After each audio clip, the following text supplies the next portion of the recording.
this love. Flood waters rise, but it won't wash away. Love never dies. It will hold on more fierce than flood waters rise, but it won't wash away. Love never dies. It will hold on more fierce than grace.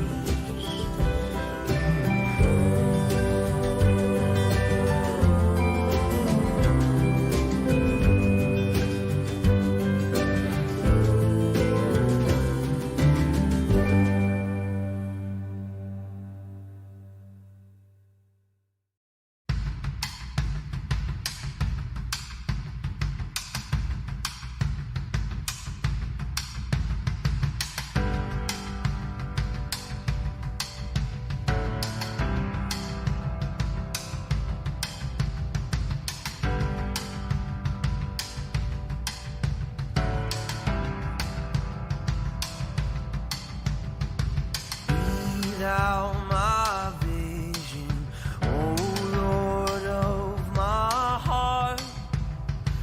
Not be all else to me, save that thou art.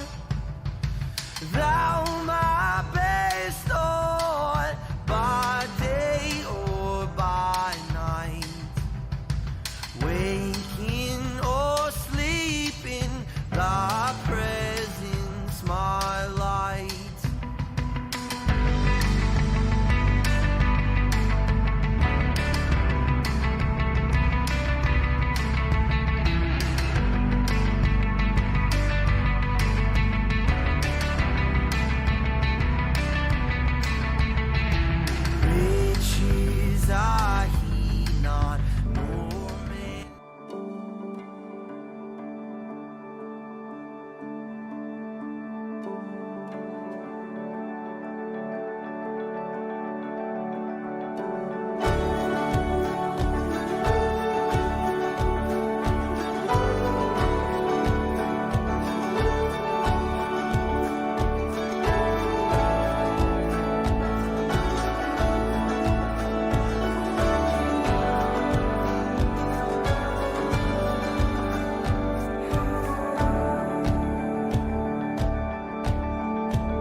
Hey, good morning, everyone.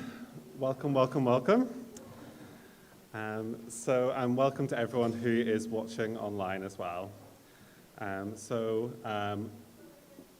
Whatever your week has been like, whether you've had stormy seas or calm seas, you're welcome here to Harbour, which loves its nautical-themed metaphors. One thing I've been thinking about recently was the name Harbour, that, as many of you will know, Harbour did not used to be called Harbour. It's changed its name within the last 5 years. It used to be Gateway, and I really love the change of the name. One, because it links us to the harbour just across the way that you can see, and also because it changes the connotation for what this time together is.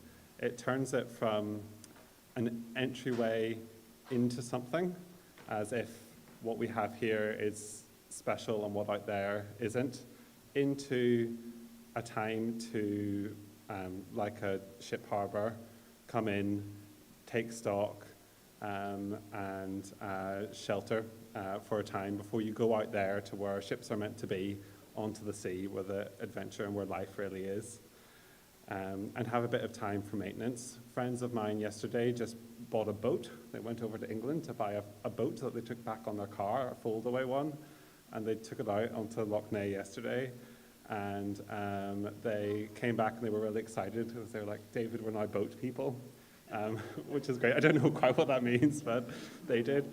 And the amount of maintenance that you have to do on a boat is something I didn't quite realize, but even after its first voyage, especially a boat that has hinges, which seems quite worrying, requires quite a lot of maintenance to keep it running. So as do we all. So this being a place that we can come and really be kind to ourselves, be kind to each other, and take time out of our week to build us up for what's ahead.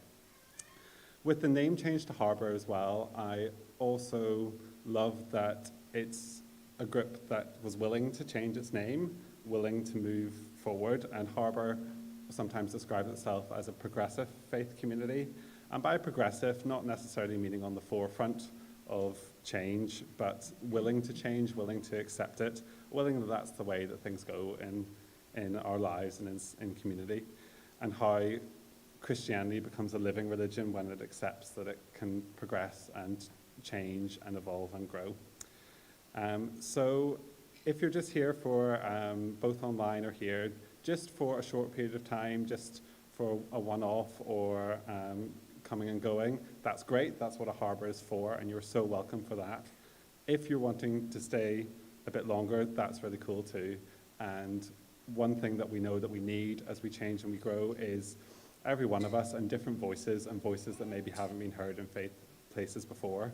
So just if you want to become more involved and participate, if you have ideas of how we can change and grow better, just let us know, and we would absolutely love that. Just a couple of announcements to say as we start. One is that one thing that we're doing that's new and cool is just a singing group that meets on Thursday here at 7 p.m. Just rock up and come along, and it'll be singing through the songs that will be sung on the following Sunday. And it's for one, to bolster our singing on the Sunday, but also it doesn't matter if you're not coming on the next Sunday. It's just a chance to get together and to sing together, which I know for me has been something I've been missing over all the lockdowns. As at 7 p.m. Thursday here. And the other thing is that Sunday School Children's Church is back on again. Steve will let you know when it's time to head out for that. And it's also had an exciting name change to the Giraffe Group. I don't know why. I'm looking forward to... What? Giraffe Club? Oh, that's probably important. So I would love someone to say why, or maybe that's something that the club will discover as it goes on. So here, if you'd stand, we're going to sing our first song together, and I hope you have a good hour to recover and find harbour here.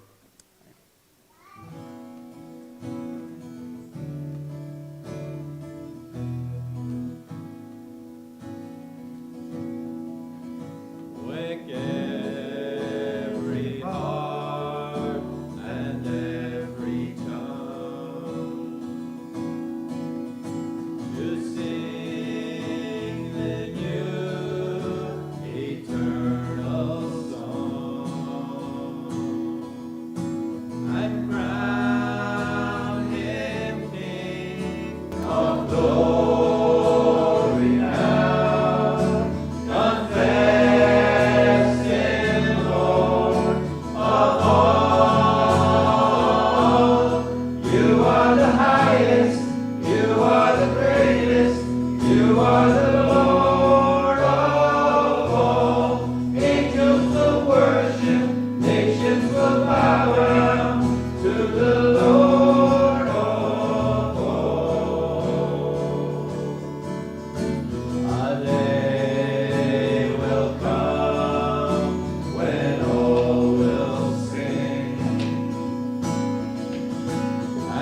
lifting you higher, higher and higher, lifting you high, higher and higher, lifting you high, higher and higher, Lord. We are lifting you high, higher and higher, lifting you high, higher and higher, lifting you high, higher and higher, Lord.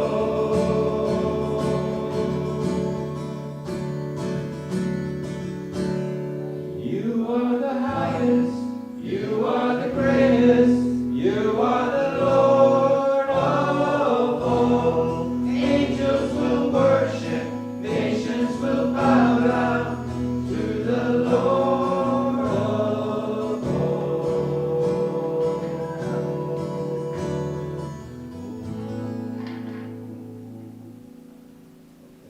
Please take a seat.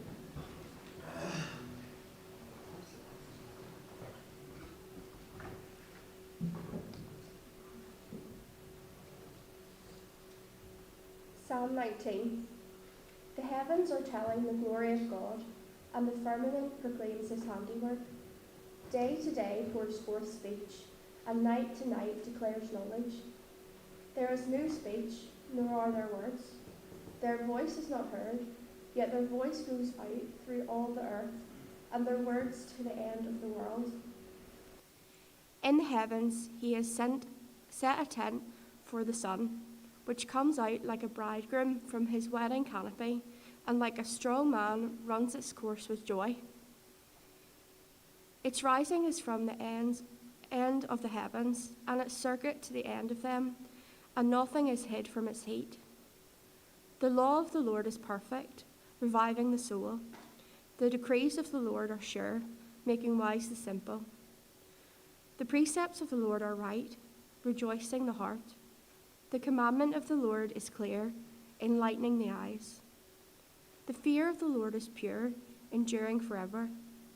The ordinances of the Lord are true and righteous altogether. More to be desired are they than gold, even much fine gold. Sweeter also than honey, and drippings of the honeycomb. Moreover, by them is your servant warned. In keeping them there is great reward. But who can detect their errors? Clear me from hidden faults. That the words of my mouth and the meditations of my heart be acceptable to you, O Lord.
Worship the Lord in the beauty of holiness as we bow down. Be lifted up as we bow down. Be lifted up. Open the eyes of my heart, Lord. Open the eyes of my heart. I want to see you. I want to see you. Open the eyes of my heart, Lord. Open the eyes of my heart. I want to see you. I want to see you. See you high and lifted up, shining in the light of your glory. Pour out your power and love as we sing, holy, holy, holy. Open the eyes of my heart, Lord. Open the eyes of my heart. I want to see you. I want to see you. Open the eyes of my heart, Lord. Open the eyes of my heart. I want to see you. I want to see you. See you high and lifted up, shining in the light of your glory. Pour out your power and love as we sing, holy, holy, holy. To see you high and lifted up, shining in the light of your glory. Pour out your power and love as we sing, holy, holy, holy. I want to see you.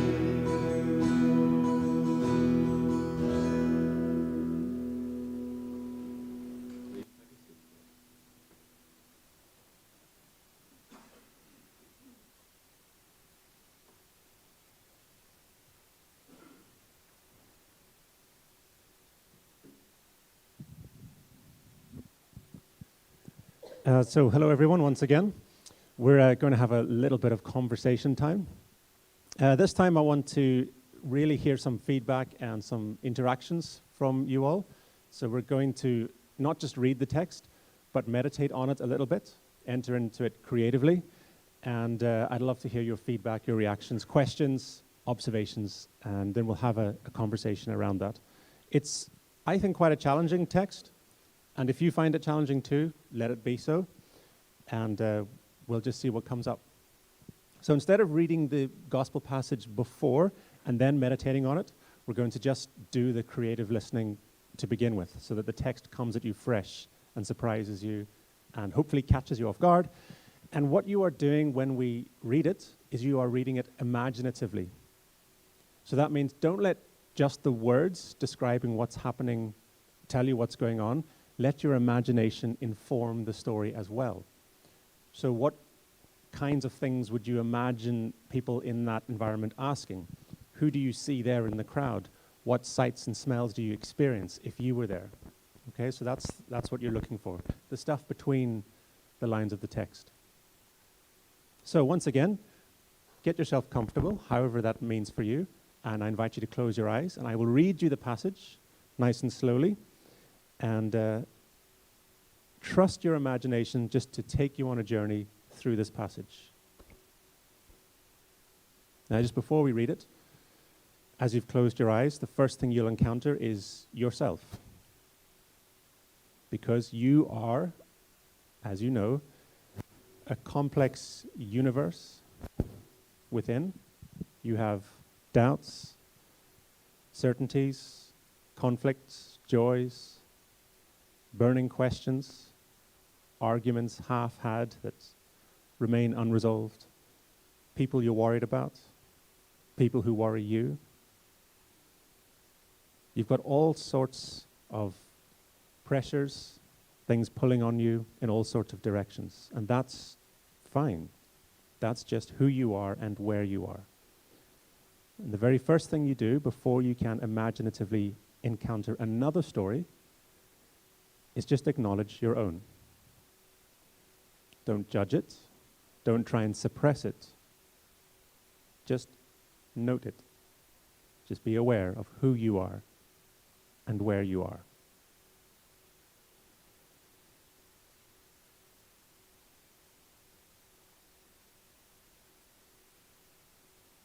And then as you acknowledge the reality that is you, just begin to distance yourself from that story. We don't judge it, but we gain distance. You step back and back and back and begin to enter another story. This one taking place in 1st century Palestine.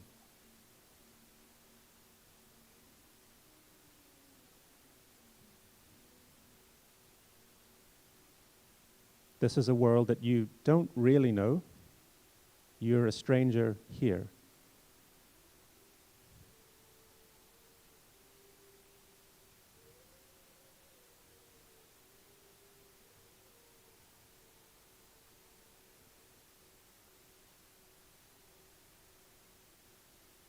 Jesus went on with his disciples to the villages of Caesarea, Philippi, and on the way he asked his disciples, "Who do people say that I am?" And they answered him, "John the Baptist," and others, "Elijah," and still others, "one of the prophets."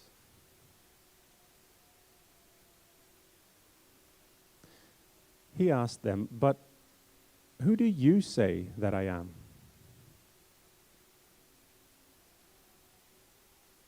Peter answered him, "You are the Messiah."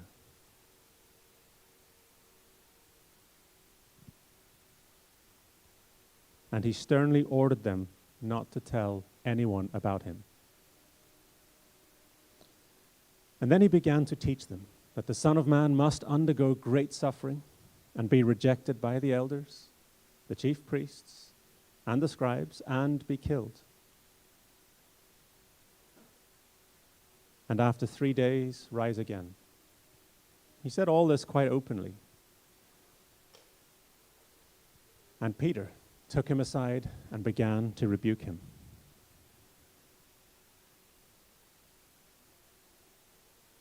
But turning and looking at his disciples, he rebuked Peter and said, "Get behind me, Satan, for you are setting your mind not on divine things, but on human things." He called a crowd with his disciples and said to them, "If any want to become my followers, let them deny themselves and take up their cross and follow me."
Okay, we're back in the room. So, just a plain reading of the text, and you've engaged it with your imaginations, not just with a critical reading of it. What struck you, confused you, excited you, interested you? Anyone?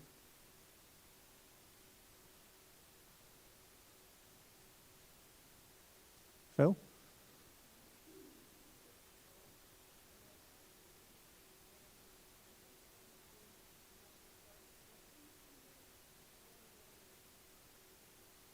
Okay. For those listening online, Phil just said she's thinking about the cross and what the cross might represent, and you're just offering the observation that maybe just a lack of self-acceptance might be something that people are carrying, a sort of a burden. Yeah. Thanks, Phil. By the way, if you are watching online, Anne is scanning the comments, so if you want to chip in your own observations, hopefully we'll receive them and then we'll bring them into the room as well. So don't be afraid to type questions or comments into the live chat. All right, Anne, you're on that, aren't you? Thanks, Anne. Any other thoughts? Go ahead, David.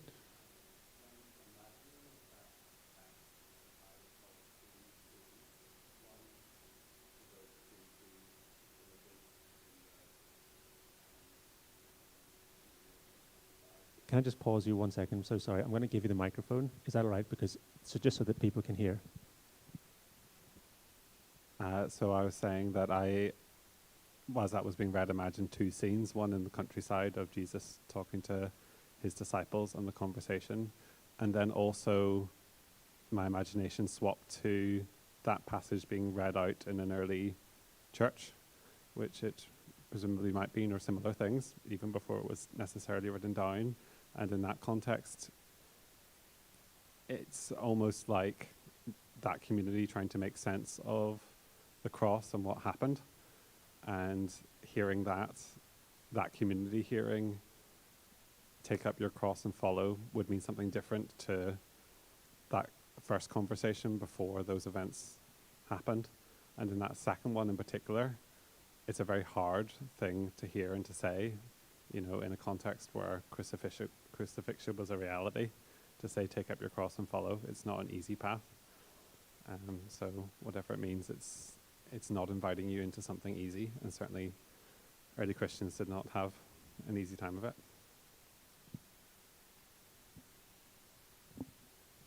Thanks, David. I think that's brilliant. Just that realization that these words, looking back on them after the crucifixion, would have a certain, just what that really, really means, that perhaps they wouldn't have carried in initially. So, yeah, thank you, David.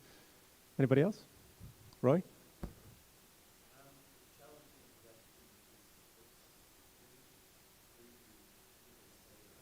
Yeah.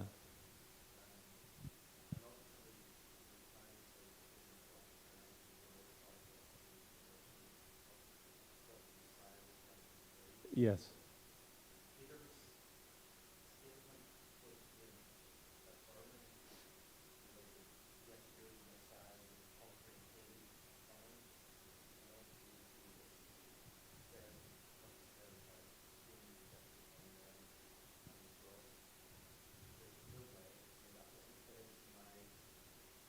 Yes. Yes.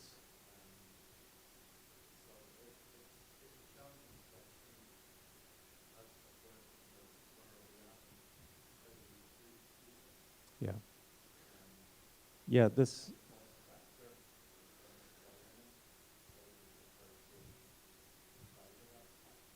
Yeah, that's a really good point. As if you didn't hear watching at home, Roy's just observing that although Peter seems to have the right words, "You're the Messiah," he seems to have a misunderstanding about what the Messiah actually is, because he then is dismayed by the way Jesus is going to be Messiah and tries to change Jesus' mind. And then you have to ask the question then, did Peter make a confession of faith? This is often called, the passage is often headlined, Peter's confession of faith, because we're like, everyone else got it wrong, but Peter got it right, you're the Messiah. But it turns out Peter was wrong as well, or at least his understanding was provisional, you know, and there's more conversation to be had, you know. Yes, come back on that, Roy, yeah.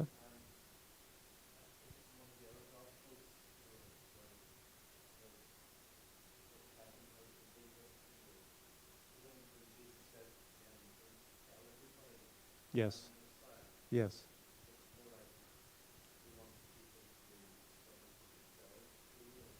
Yes.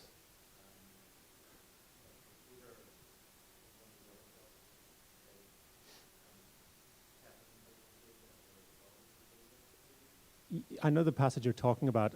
To be honest, I'm not sure. It's the parallel passage to this one. I think it may well be. I honestly don't know. But you are right. I think that observation that Jesus is reluctant here anyway for Peter to go and blab this, you know, what he's said, because there's more. And I think that's a wise observation. Perhaps Jesus is wanting people to find the Messiah for themselves and not via Peter's own lens, you know. Hand at the back. So Linda online, yeah. Of concentration, the cross does? Well, that's interesting. So Linda is just saying that for them it's a life of concentration. That reminds me of the old, that saying that attentiveness is the natural prayer of the soul. So this idea that concentrating, deliberately being attentive to what's happening around you is how your soul prays. That's brilliant. Thank you, Linda. Go ahead, Ian. Would you like the microphone? I feel like you're going to need the microphone, just so I don't have to recap what you've said. It's always hard to follow what you're saying, you know. So you can. Well, I am in control, so it's time for me to, you know, really say what I think. You know, do we all think this God thing? You know, is it? You know. No, really, it is actually just a quick point. It's a quick point. Yeah, it just is interesting how Peter says, "You're the Messiah." Then immediately after, Jesus uses a different title for himself.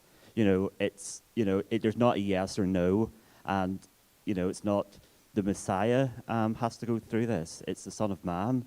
So you know, there's just an interesting disconnect there, or lack of acknowledgement. Peace out, everybody. I'm just glad you didn't drop the mic, you know.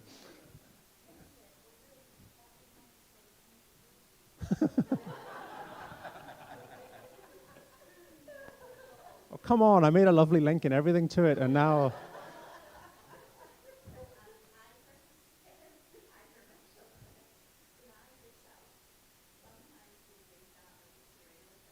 Mm-hmm. Not deny our ego? Yeah, yeah. Ah, okay. Yeah, ego just meaning the self, obviously the ourselves. Which I think, you know, when all these possible, when Jesus is asking, who do people, what's people's conclusion about who I am? And then there's all these trigger phrases. As Roy says, these would have been part of the ancient Hebrew imagination. Elijah, John the Baptist.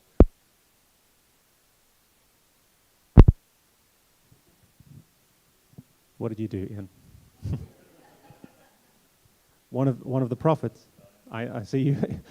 I knew it was going to happen eventually. These are all evocative terms. Even Messiah, Jesus doesn't seem to go with it. As Ian says, he switches to Son of Man, which has other... It's all complicated. Is anyone struck by... I was surprised no one picked up on the whole Satan thing. Does anyone find that a bit weird? David, were you going to... Oh, go ahead. Yeah, go ahead. What do you think about that?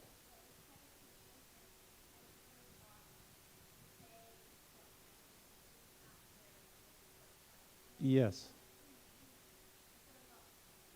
It is a bit harsh, yeah.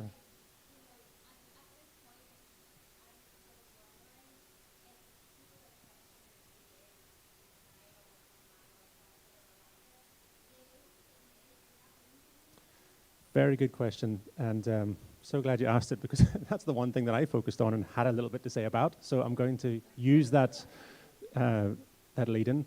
As if, just in case you didn't hear online, Tori's just pointing out that Jesus' response seems a bit harsh to Peter. Peter has this idea of who the Messiah is, but then Jesus changes everything and says, no, I'm going to die and suffer, but specifically at the hands of the chief priests, right? The scribes and the elders. We don't necessarily know, but that means the temple hierarchy. So those who run the official state religion are the ones who I'm going to come up against. Now we know that Jesus goes to Jerusalem and does what? Starts flipping tables. Where? In the temple. So Jesus has a plan. I'm going to disrupt those guys, and they're not going to like it, right? And Peter works this out and says, no. So what would this phrase, get behind me, Satan, have meant? And a lot of scholars think it's a Hebrew idiom. You know what I mean by an idiom? Just an expression. Give me some English idioms that have the word devil in it. Or, yeah, give me something that talks about the devil, and we'll explore that. Anyone? Devil's advocate, yeah, which means what, Pete? Yeah, so when you take an opposing position, a point of view, you're playing devil's advocate. That comes straight out of Job, by the way, because in Job, which is probably the one time in the whole Old Testament that Satan's mentioned, Satan, it's actually the adversary, is the word, the Hasatan. So Satan comes out, and I'm going to read it in a second, and challenges God, gives another point of view to what God is saying. He's the devil's advocate. So anyone else? What else? Devil's in the detail, yeah. What does that mean?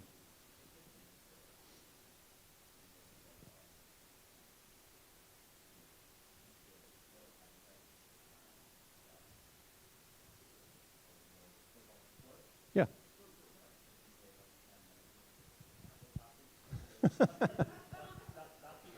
Yeah. It can also mean you can have all these grand ideas, but when you get down to the detail, you find that's where you come up against the adversary, something. Anyone else? Did you say devil makes work of idle thumbs? I just thought it was hands, but no, it's thumbs, is it? Hands? Has anyone else ever heard thumbs before? That's specifically you, David. Anyone? Thumbs? Ah, there you go. So this is your gaming. Yeah. The devil makes work. PlayStation generation, yeah. So what does that mean, David?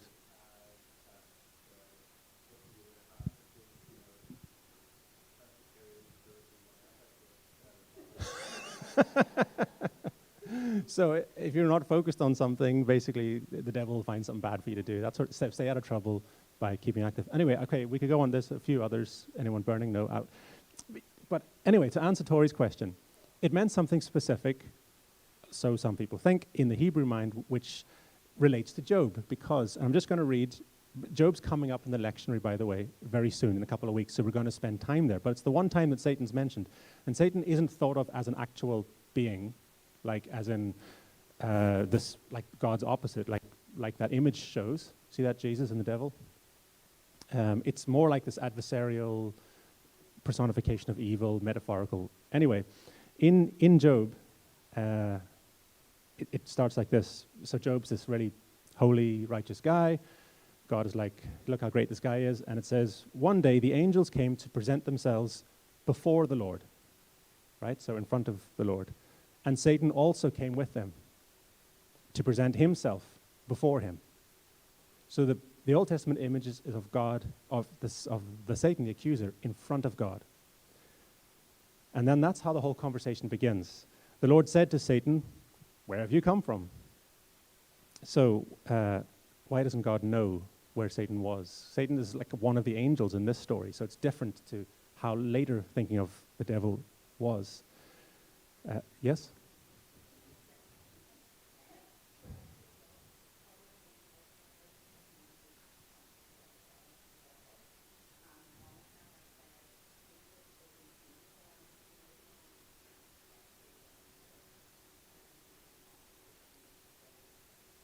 Okay, yes, I think that's fair. That was a great observations. It's hard keeping up with Linda, just making sure I'm saying the right things each time.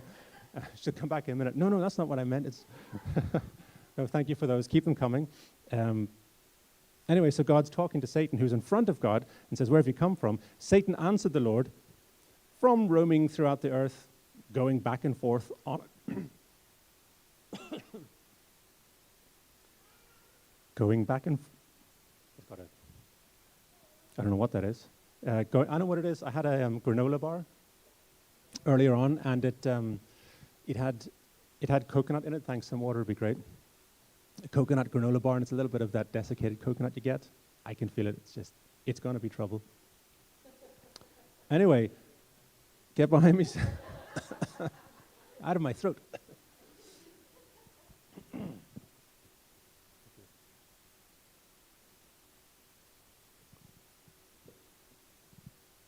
Thank you. That made it worse. So, where have you come from? Oh, just from roaming throughout the earth, going back and forth on it. That's pretty vague, isn't it?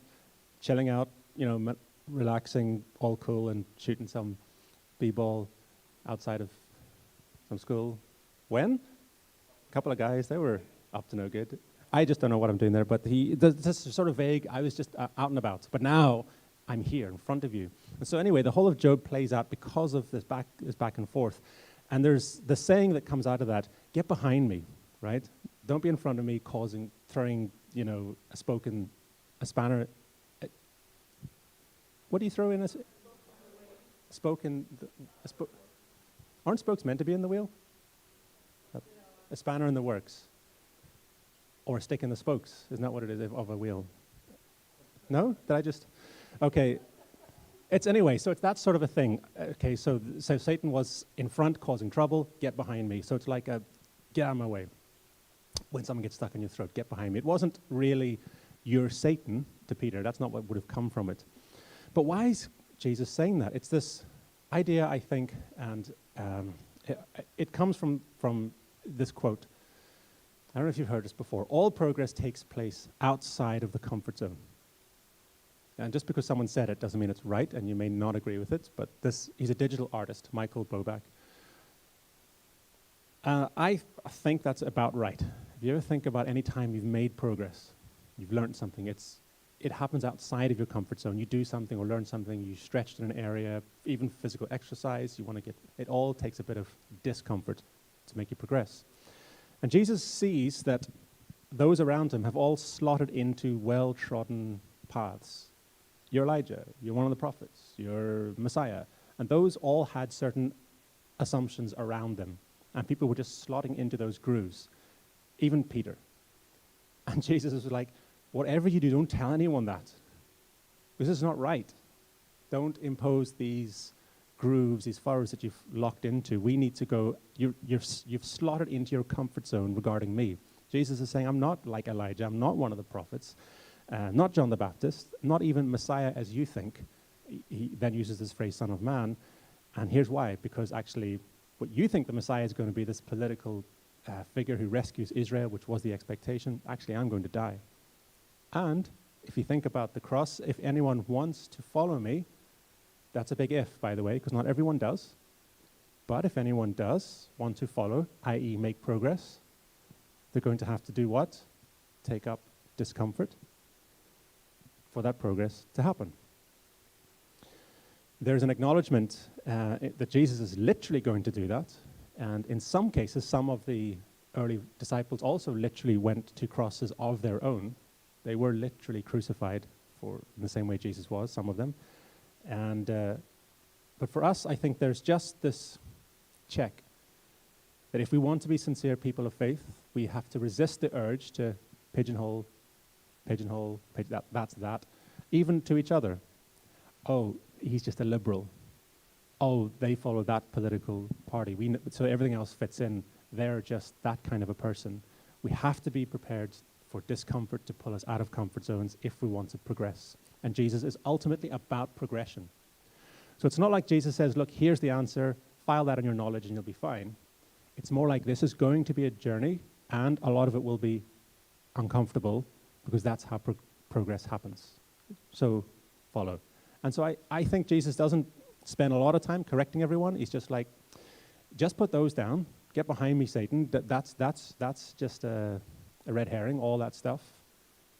I'm going to show you how it's done, and then I invite you to follow.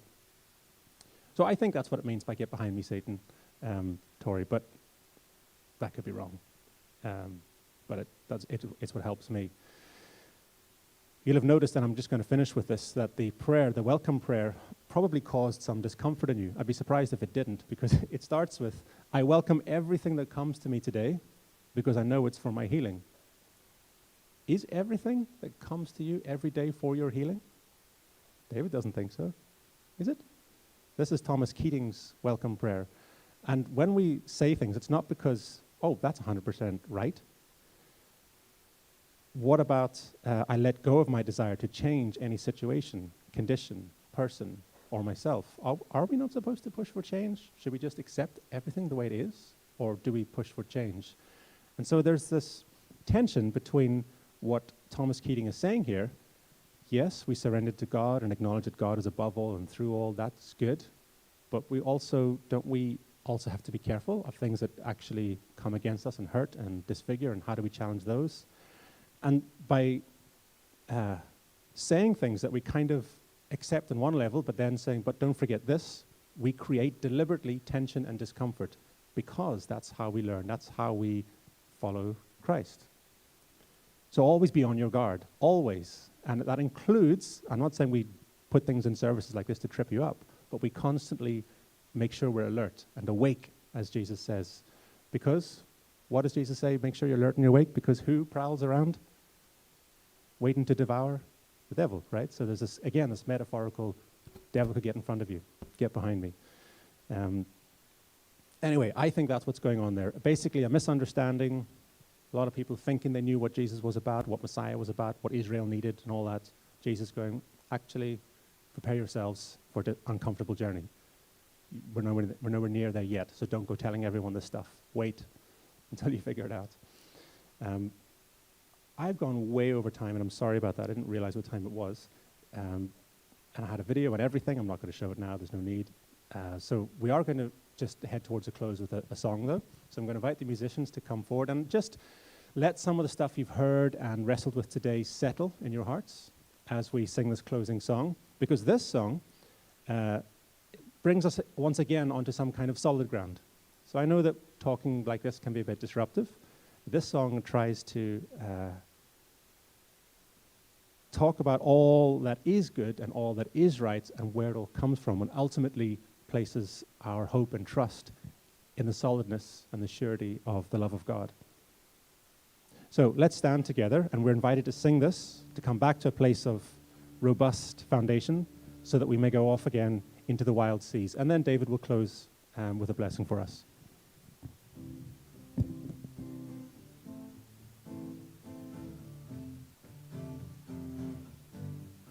All that's good and all that's right, all that's beautiful in life, and all that's pure and all that's true, it all begins and ends in you.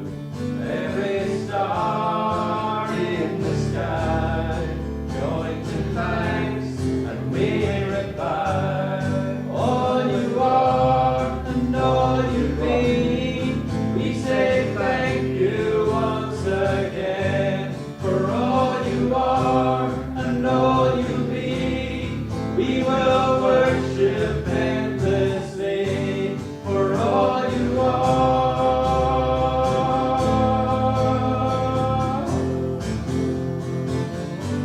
for all you are.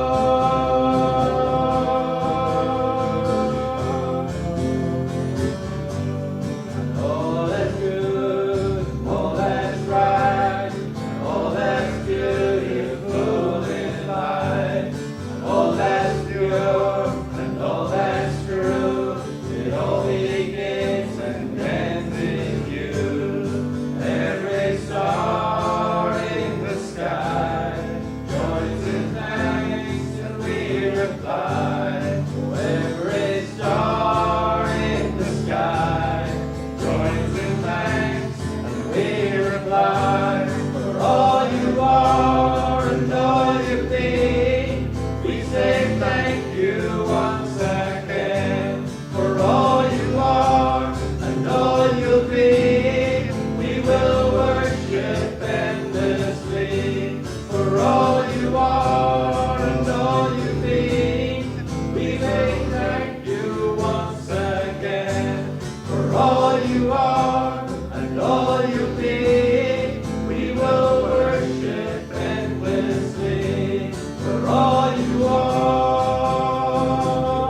read this together to each other, starting with "You are God's servant."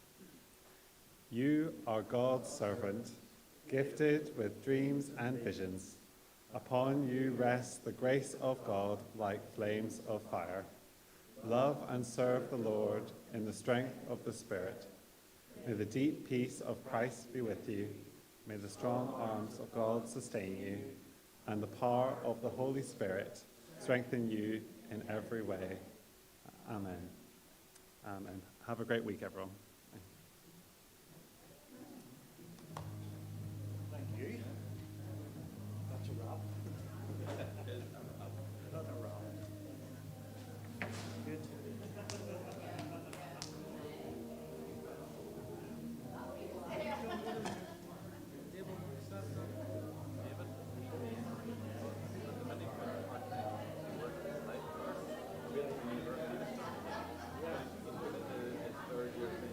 That's what it was. It was engineering. I thought Jeanette said something like engineering.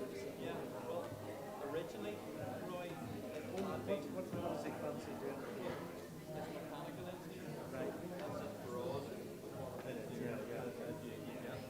But Fancy working cars? originally, but definitely something with moving parts. He was going to go out on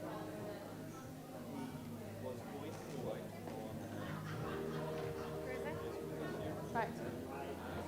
was COVID, and so many companies were basically trying to get themselves on the road again. The number of placements just dropped massively.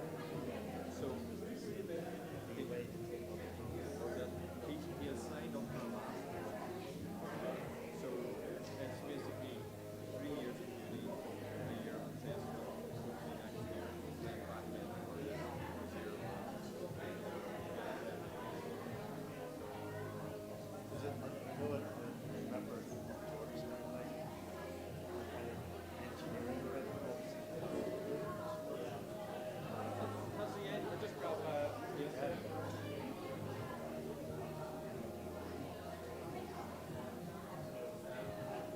That's the engineering in short. I'm sure it will. Because everything's I would still say that. it's all still.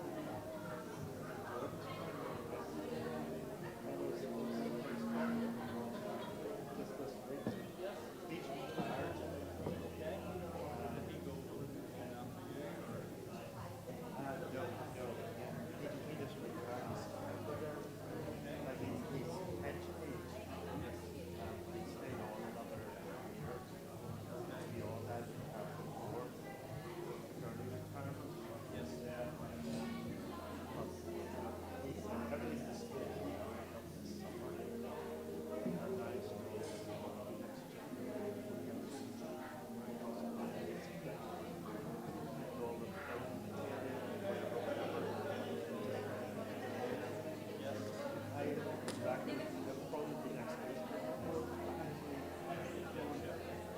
It's not as simple as business studies. You know, you got an extra space one.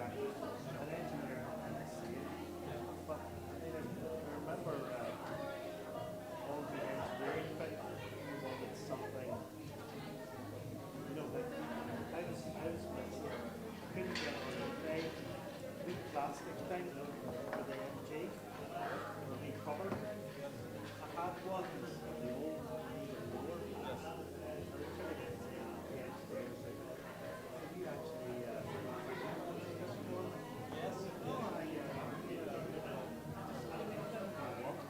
Yes. So I was able to do a really imaging of this wee plastic thing. And the computer was able to build a whole plastic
Than the older